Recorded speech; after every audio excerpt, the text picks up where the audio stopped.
जय हिंद एवरीवन। आज की वीडियो बड़ी इंपॉर्टेंट होने वाली है। आज हम सीखेंगे सिंस और फॉर के बीच में क्या डिफरेंस होता है। सिंस का मतलब होता है पॉइंट ऑफ टाइम और फॉर का मतलब होता है ड्यूरेशन। कई बार हमें पढ़ा दिया जाता है कि सिंस का मतलब होता है निश्चित और फॉर का मतलब होता है अनिश्चित। ऐसा हम लोग को सिखाया जाता है, खासकर जब हम हिंदी मीडियम के होते हैं, कि निश्चित समय आ गया भैया सिंस लगा दो, अनिश्चित समय आ गया फॉर लगा दो। लेकिन ऐसा बिल्कुल भी नहीं है। आपको ध्यान रखना होगा कि सिंस का यूज किया जाता है पॉइंट ऑफ टाइम के लिए। लेकिन प्रॉब्लम ये है कि हम कैसे जानें कि पॉइंट ऑफ टाइम कौन सा है। तो अगर आप वर्ब में क्वेश्चन करेंगे व्हेन का, तो आपको पॉइंट ऑफ टाइम दिख जाएगा। आप देखिए, मैंने लिखा है आई हैव बीन वर्किंग। दूसरा एग्जाम्पल है I have been working here since morning. I have been working here when, कब से, मॉर्निंग से।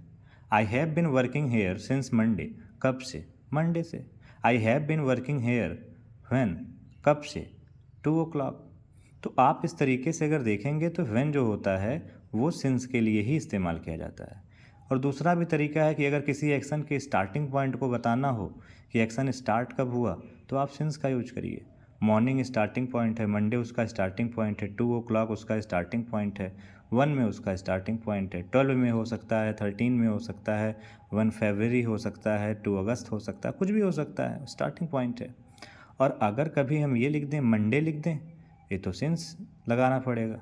लेकिन अगर कभी भी हम ये लिखें मंडे और ट्यूसडे के बीच का समय 24 आवर, तो 24 आवर क्या हो गया, ड्यूरेशन हो गया। वो हाउ लॉन्ग का रिप्लाई होगा। और वहाँ पर आपको क्या करना पड़ेगा, वहाँ पे आपको फॉर लगाना पड़ेगा। ठीक है। I have been playing for 1 hour. तो अब 1 आवर का मतलब कोई स्टार्टिंग पॉइंट नहीं होगा 1 आवर, क्योंकि 1 आवर में ड्यूरेशन होगी। जैसे अगर 2 बजे हैं, 3 बजे हैं, तो बीच का 1 घंटा, ये क्या हो गया, ड्यूरेशन हो गया। 1 बजे हैं, 2 बजे हैं, बीच का 1 घंटा, ये क्या हो गया, ड्यूरेशन हो गया। तो 1 सेकंड भी अगर देखा जाए तो वो भी ड्यूरेशन हो गया, तो उसके लिए भी फॉर लगाना पड़ेगा। तो ड्यूरेशन के लिए फॉर आता है और पॉइंट के लिए सिंस आता है। ये आपको ध्यान रखना है, कॉम्पिटिटिव एग्ज़ाम में आपको बहुत ज़्यादा हेल्प करेगा। कई बार हमने देखा है लोगों ने लास्ट 10 ईयर्स, खासकर सीजीएल के पेपर में लास्ट 10 ईयर्स अगर लिखा हुआ है तो लोग कहते हैं तो निश्चित हो गया, सिंस लगा दो। नहीं, वहाँ पर भी आपको फॉर लगाना है। द लास्ट 10 ईयर्स लिख देने से वो भी तो ड्यूरेशन है, वहाँ पर आपको फॉर लगाना है, सिंस वहाँ पर नहीं लगाना है। ठीक है। बाकी और भी इसके स्टैंडर्ड यूजेज है, वो आगे चल के हम डिस्कस करेंगे आपसे, बट अभी आपको इतना ही ध्यान रखना है। ठीक है। अगर वो भी नहीं समझ में आए तो नीचे आप ग्राफ को समझिए। जैसे लिखा हुआ जितनी चीज़ें इस तरीके से हैं, जो लाइनें हैं, ये सब हैं सिंस। जैसे Sunday, Monday, Tuesday, Wednesday, Friday, Saturday, सब सिंस हो गया।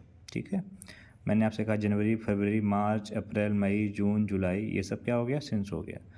मैंने आपसे कहा होली, दीपावली, ईद, बकरीद, ये सब क्या हो गया, सिंस हो गया।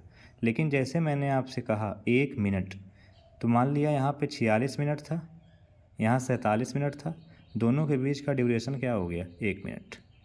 मान लीजिए यहाँ पर 3 मिनट है, यहाँ पे 4 मिनट है, बीच की ड्यूरेशन क्या हो गई, 1 मिनट। तो 1 मिनट क्या ड्यूरेशन हो गई, तो क्या लगाना है, फॉर लगाना है।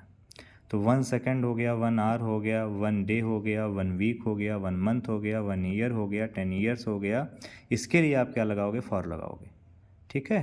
2 o'clock आ गया तो सिंस लगाओगे, क्योंकि 2 o'clock क्या है, 2 o'clock, 3 o'clock, 4 o'clock, 5 o'clock, वो पॉइंट है। बट 2 आवर्स आ गया, मान लो यहाँ 4 है, यहाँ 6 है, बीच की ड्यूरेशन 2 आवर्स, तो फिर वो क्या हो गया, फॉर हो गया। तो आपको एक चार्ट ध्यान रखना है, बाकी कुछ ध्यान नहीं रखना है। आई होप आपको वीडियो अच्छी लगी होगी। Thank you so much. पढ़ते रहिए, मस्त रहिए, टेंशन फ्री रहिए। जय हिंद।